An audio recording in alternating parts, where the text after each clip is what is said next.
Nigeria government and its military establishment continues to orchestrate a systematic campaign of blackmail, misinformation, and psychological warfare aimed at discrediting the Biafra freedom movement.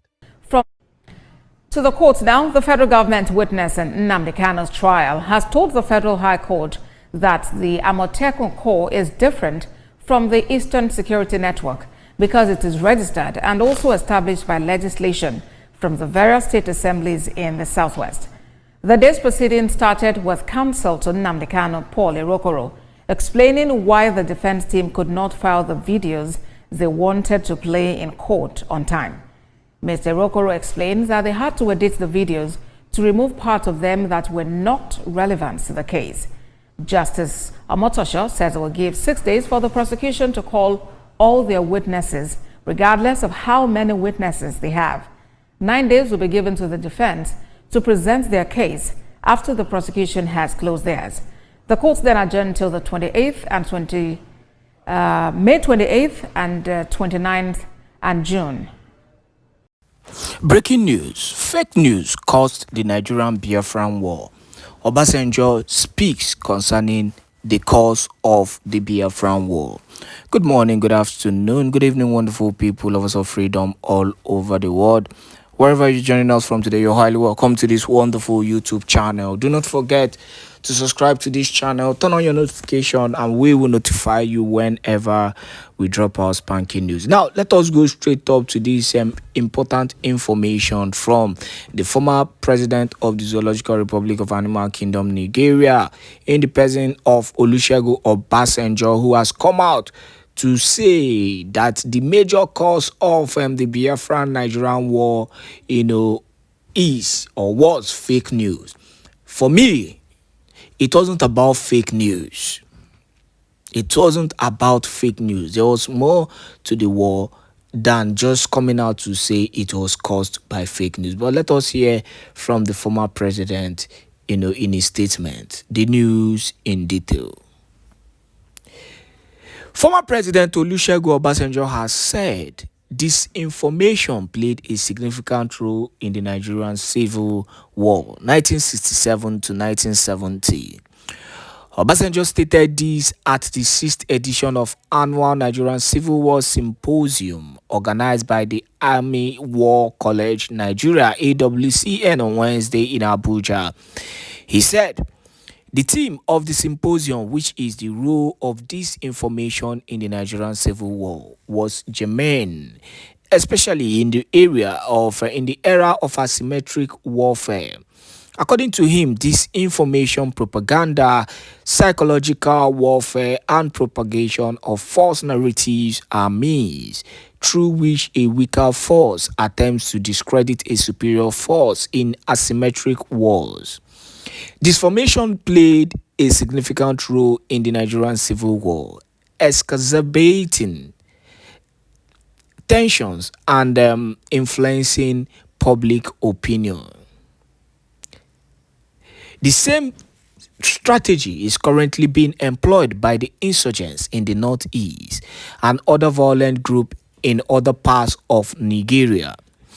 In line with the theme, the symposium will therefore highlight the importance of media and information operations in conflict resolution and nation building, he said.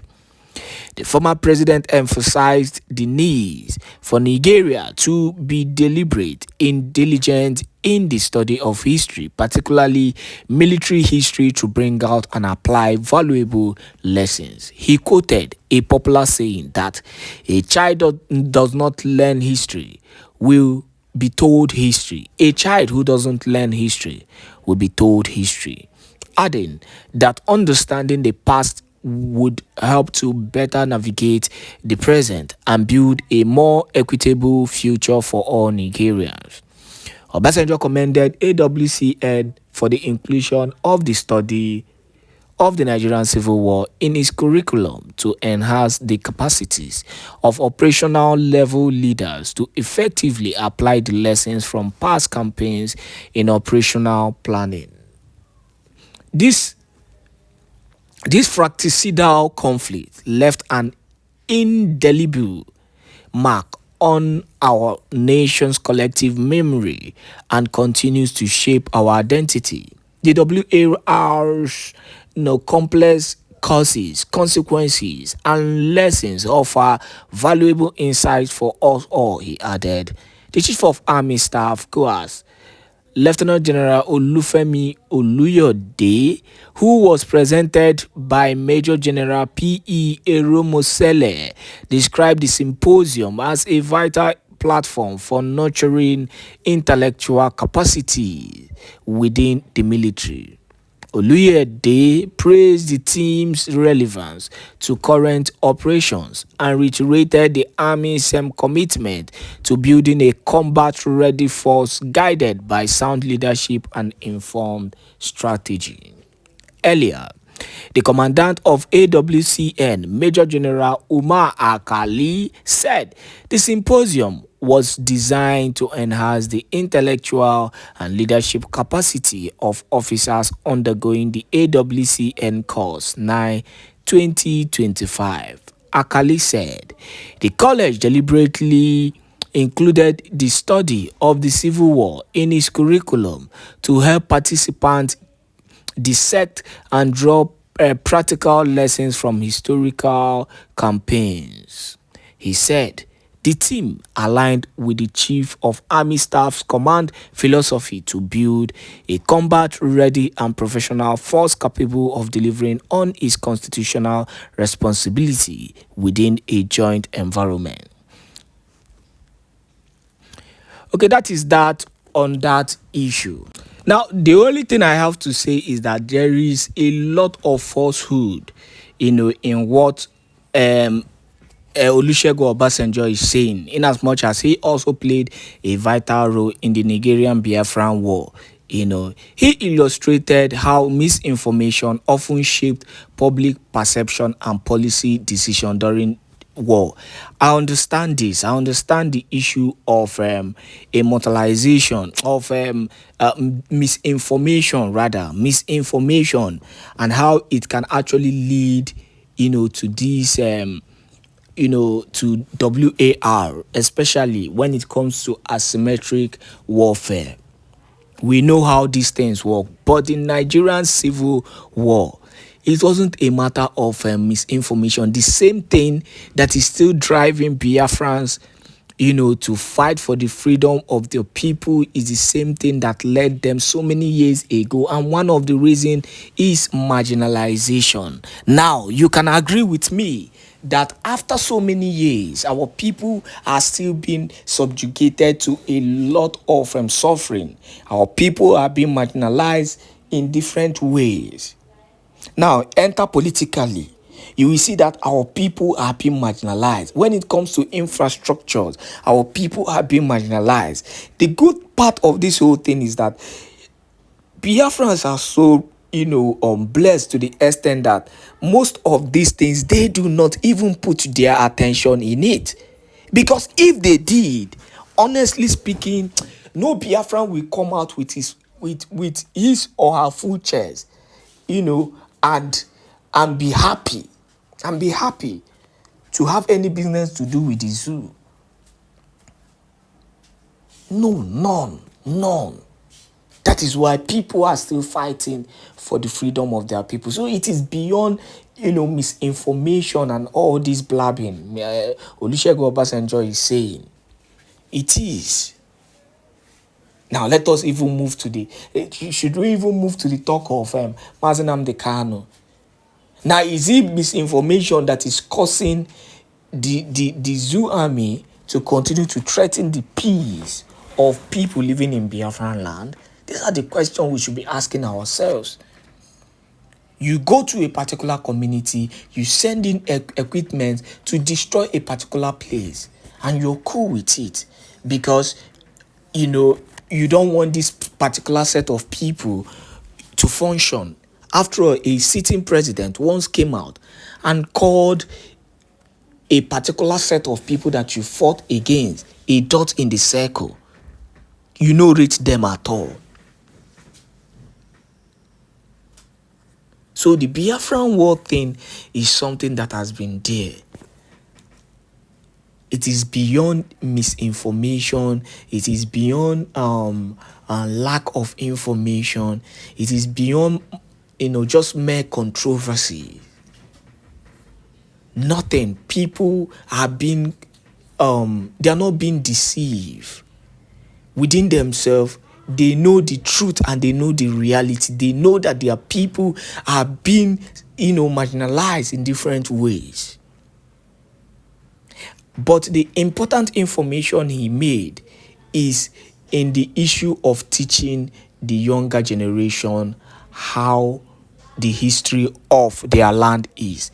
And I urge every Biafran and every Biafran family, try as much as possible to teach your children about the history of Biafra. If not, they will take in whatever they are being taught. Let them learn.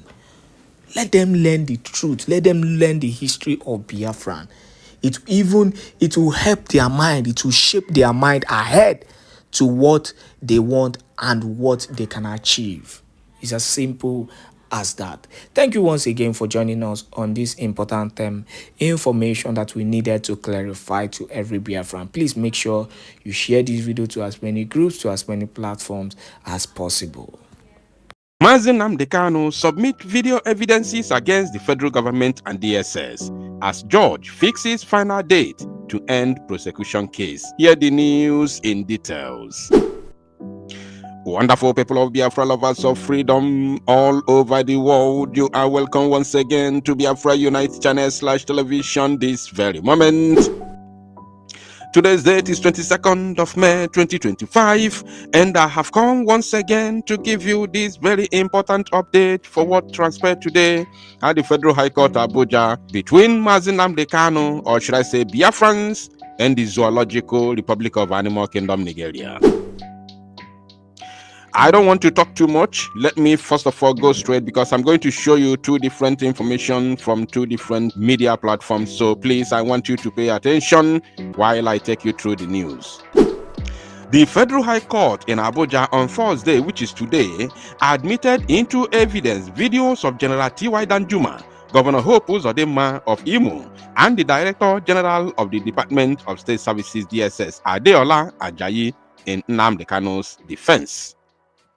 Justice James Omotosho admitted the flash drive containing the three separate videos in a flash drive as Exhibit PWP and a certificate of compliance as Exhibit PWP1. Had it been that Barrister Aloy Ejimako knew or had the video of the former governor of Akwa Ibom State, where he categorically declared, explained, not allegation, explain with video, because he had video. He said on that very, press conference that he has a video evidence where Nigerian police released Fulani terrorists that they arrested in Akwa Ibom State and gave back the AK-47, 18 AK-47 recovered from the terrorists. Nigerian police gave back the terrorists those AK-47 assault rifles because all that came from above, from Abuja. A sitting governor, by the time that video was made, said this on a national television in the public. That one alone is a great evidence against the Zoological Republic of Animal Kingdom. And another great evidence, another proof that every individual, every oppressed people, every group of people, every clan in the zoo must get ready for self-defense. Oh yes, even the governor said it, that they are being pushed to defend themselves. And you don't defend yourself with ordinary stick. No. Defending yourselves with ordinary stick or your bare hands against Fulani, deadly Fulani invaders. Deadly Fulani invaders. We are talking about those they call bandits, herdsmen terrorists, who are coming with AK-47 assault rifles, and you want to defend yourselves with your bare arms. No, it doesn't happen like that. You have to match them with the same thing they are coming with. Now, The documents were admitted in evidence after Paul Erokoro-san, counsel for Mazi Nnamdi Kanu, the leader of the indigenous people of Biafra IPOB, tendered them from the bar and were not opposed by the federal government lawyer, Adeboyega Awomolo-san. The news agency of Nigeria now reports that the 3 videos were played in the open court, and the federal government witness, an operative of the DSS identified as BBB, was cross-examined by Erokoro Nan. So right now, let us see the second information from a different platform, and this one is coming from Channels Television. They said, the second prosecution witness in the ongoing trial of Mazi Nnamdi Kanu has told Justice James Omotosho of the Federal High Court in Abuja that the Eastern Security Network (ESN) established by Kanu is an illegal group, unlike Amoteku, which is backed by law. Which law backed Amoteku? We want to know which law that backs Amoteku. Is Amoteku in the Constitution of Nigeria? The answer is no. So which law backed it? Or because it was formed by individuals known as governors. So tell me where the Constitution of the zoo says that any word spoken by governors or public office holders becomes a law. Tell me where it's written in the Constitution, because we're talking about law here. Even though I'm not a lawyer, I know the law. Tell me where it's written in the Constitution that any word spoken by an office holder, including Mr. President, has automatically becomes a law. Tell me where it's written in the Constitution of the Federal Republic of Nigeria. If you tell me where it's written, I will submit myself. Tell me where it's written that anything that they say or do is lawful because they are, governors, so-called governors. They gathered together and formed a security outfit, a vigilante group, to safeguard the entire Southwest. Why did they do so? Because they have seen that police, army, DSS, Air Force, Navy, man o' war, civil defense, all of them do not have capacity to safeguard the people and properties of the people of the Southwest. Why do they not have the capacity? They do not have the capacity because they are being controlled from the center, from Abuja. Whoever that is there will use the police as their willing tool. They will send them to wherever they want them to go, not to guide the people, not to protect the people, not to protect the lives and livelihood of the citizens. No, rather to work for their own personal interest. Are you paying attention? So anybody or group of people can as well come together and form a security outfit to protect lives and properties of their own people. Because the same thing that is happening in Southwest is what is happening in the Southeast. Tell me what is the difference. Now, testifying under the codename B, the witness made the claim while being re-examined by the prosecution counsel Adeboyega Awomolo-san, who asked him to compare the activities of Amoteku and ESN. What is the activities, please, if it's not security? The witness stated that Amoteku was established through laws passed by the House of Assembly of the 6 Southwest states, whereas the ESN has no legal backing for its existence. You see? You see that? Amoteku was established without the knowledge of the so-called House of Assembly. There was absolutely nothing like that. We all were here when it happened. I was recording the news. I was giving the news as a news broadcaster. I was giving the information live and direct when it happened. Oh yes, I remember vividly.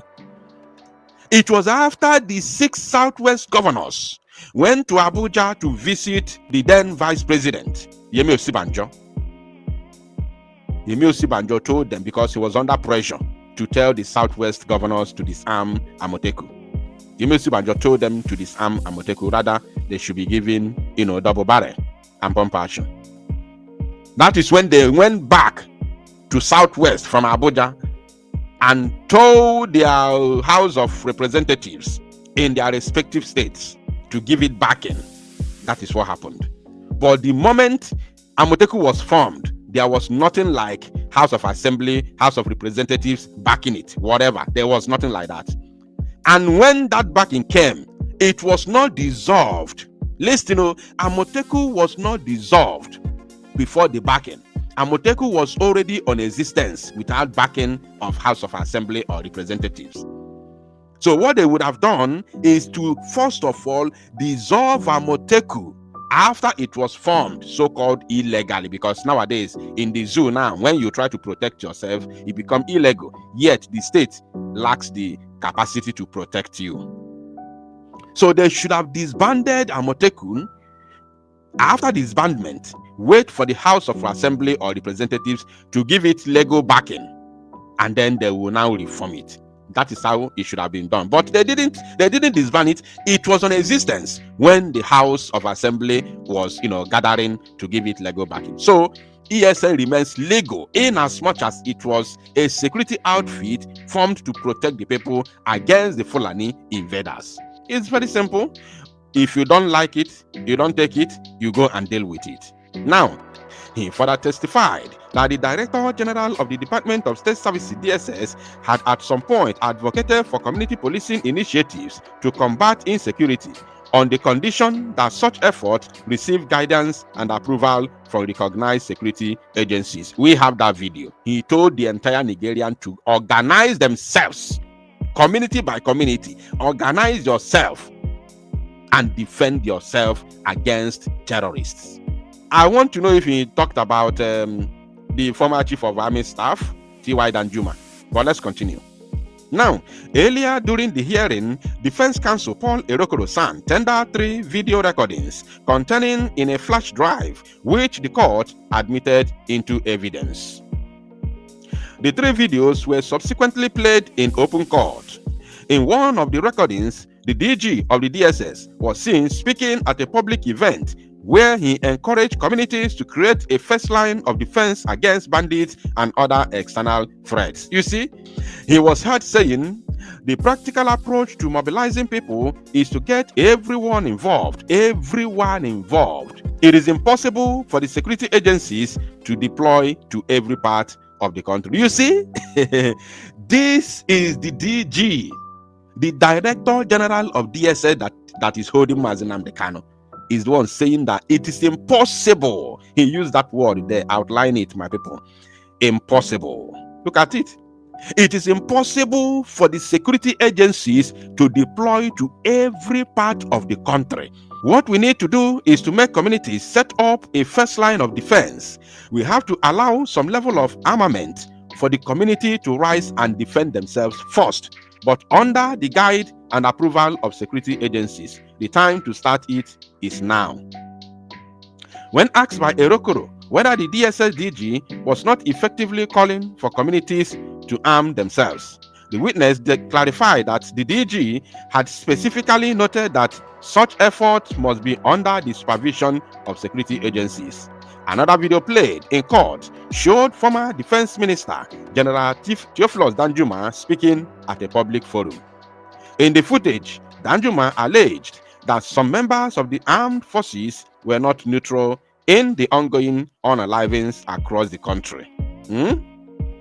Upon identification of Danjuma as the speaker, Erokoro asked the witness to comment on the implication of Danjuma's remarks. The witness declined. Oh, the witness declined. He declined because sorry for using that word.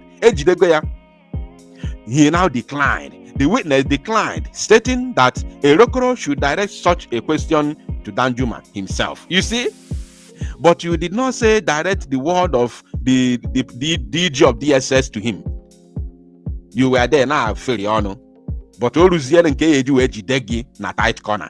You should direct him, you should direct the word to T.Y. Danjuma himself. You see? Zoological Republic of Animal Kingdom, Nigeria. Now, the third video featured the governor of Imo State, Hope Uzodimma, lamenting ongoing unalivings in his state and attributing them to the actions of unnamed politicians. We also have that video. Erokoro questioned whether Uzodimma's statement contradicted the witness' earlier claim that members of the Indigenous People of Biafra, IPOB, were behind the unalivings in Olo, Imo State. How? How can you explain that? How do you explain that? How? Ozodema has said it several times, that those behind the unaliving in Imo State, although to be precise, are those he called political opponents. He said he has said it many times, not even once. Now, the witness maintained that the DSS position was based on the findings of its investigation. Oh, so DSS, all the way from Abuja, now has first-class information than the governor of the state, the chief security officer of the state, the chief security officer.